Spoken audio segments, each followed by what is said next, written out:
అదే RTV app వార్తల్ని క్షణాల్లో చదివే అవకాశం ఉంటుంది. ఒక న్యూస్ పేపర్, ఒక టెలివిజన్ ఛానల్ మీ చేతుల్లో ఎప్పుడూ ఉంటాయి. సోదరులారా, ఈరోజు ఖమ్మం జిల్లా కేంద్రమైనటువంటి ఖమ్మం నగరంలో తెలంగాణ ఆర్టీసీ రీజనల్ మేనేజర్ గారి ఆఫీస్ ముందు ఈ ఆందోళన కార్యక్రమాన్ని కొనసాగిస్తూ ఉన్నాం. దీనికి ప్రధానమైనటువంటి ఉద్దేశం ఏంటంటే, ఆర్టీసీ రంగంలో పనిచేస్తూ అనేక మంది కార్మికులు చనిపోయారు. అనేక మంది కార్మికులు అన్ఫిట్ కారణాలతో ఇంటికే పరిమితమైపోయి ఉన్నారు.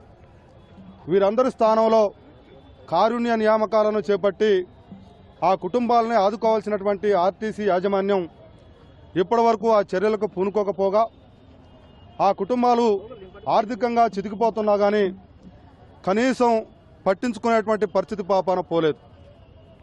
ఇలా తెలంగాణ రాష్ట్ర వ్యాప్తంగా గత 10 సంవత్సరాల నుండి ఈ ఆర్టీసీ సంస్థలో ఎవరైతే మరణించారో, ఉద్యోగంలో ఉండి మరణించారో, లేదా వాళ్ళు అన్ఫిట్ కారణంగా ఇంటికే పరిమితమైపోయి ఉన్నారో వాళ్ళ కుటుంబీకుల్ని, వాళ్ళ వారసుల్ని కారుణ్య నియామకాల ద్వారాగా ఎంపిక చేయాల్సినటువంటి అవసరం ఉన్నది.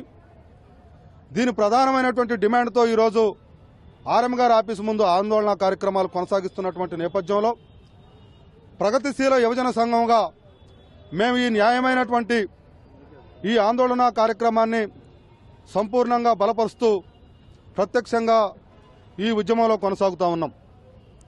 రాబోయేటువంటి కాలంలో ఈ కారుణ్య నియామకాలను చేపట్టకపోతే రాష్ట్ర వ్యాప్తంగా తెలంగాణ రాష్ట్రంలో ఉన్నటువంటి అన్ని జిల్లాల్లో కూడా ఈ డిమాండ్తో ప్రజా ఉద్యమాలను కొనసాగిస్తామని సందర్భంగా ప్రభుత్వాన్ని హెచ్చరిస్తూ ఉన్నాం. ఇటీవల కాలంలో తెలంగాణలో నూతనంగా ఏర్పాటైనటువంటి కాంగ్రెస్ ప్రభుత్వం, ముఖ్యమంత్రి రేవంత్ రెడ్డి గారు దీనిపైన వెంటనే స్పందించాలి.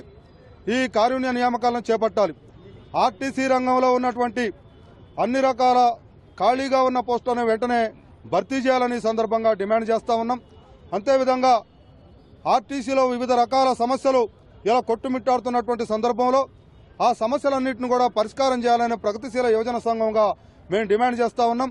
ఈ చేయలేని పక్షంలో రాబోయేటువంటి కాలంలో ప్రజలందరినీ కూడా, ప్రజాస్వామికవాదులందరినీ కూడా, ప్రజా సంఘాలందరినీ కూడా కూడేసుకుని ఒక ప్రజా ఉద్యమాలని నిర్మాణం చేస్తామని సందర్భంగా ప్రభుత్వాన్ని హెచ్చరిస్తూ ఉన్నాం. మేము ఆర్ఎం గారికి చెప్పాల్సింది ఒకటే, అన్ని జిల్లాల్లో ఇచ్చేశారు, మాకెందుకు ఆపుతున్నారు? ఏంటి మాకు తక్కువ ఏముంది? అన్నీ పెట్టించుకున్నారు, కానీ ఇవ్వాలి కదా. వస్తున్నాం పోతున్నాం, రోజు రావటం వస్తాయమ్మా, పోండి పోండి వచ్చేస్తాయి అంటున్నారు. ఏంటి 5-6 సంవత్సరాలు 2019లో 30వ తారీఖు నాడు మా సార్ చచ్చిపోయినారు. మా బాబుకి ఇప్పుడు 8 ఏళ్ల సర్వీస్ పోయిందండి. ఏం చేయాలి? ఒక బాబు, మాకు షుగర్ వచ్చింది, మా సార్కి హార్ట్ వచ్చిపోయారు, ఏం లాభం? ముఖ్యమంత్రి గారు కూడా ఏం స్పందించట్లేదు ఖమ్మం జిల్లా గురించి. పొంగులేటి సార్ దగ్గరగా పోయినాం, అక్కడ పోయినా కూడా ఏం మాట్లాడలేదు సార్. వస్తాయమ్మా వస్తాయమ్మా, ఎప్పుడు వస్తాయి? మేము ఉన్న కాలం వస్తాయా, మేము పోయినాక వస్తాయా? అది అర్థం కావట్లేదు మాకు. రావాలి సార్, బయటకు వచ్చి ఏదో ఒకటి స్పందించాలని మేము కోరుతున్నాం, అంతే. మరిన్ని వీడియోస్ కోసం ఛానల్ ని సబ్స్క్రైబ్ చేయండి, లేటెస్ట్ అప్డేట్స్ కోసం వాట్సాప్ ఛానల్ ని ఫాలో చేయండి, అండ్ లింక్ డిస్క్రిప్షన్ లో ఉంది.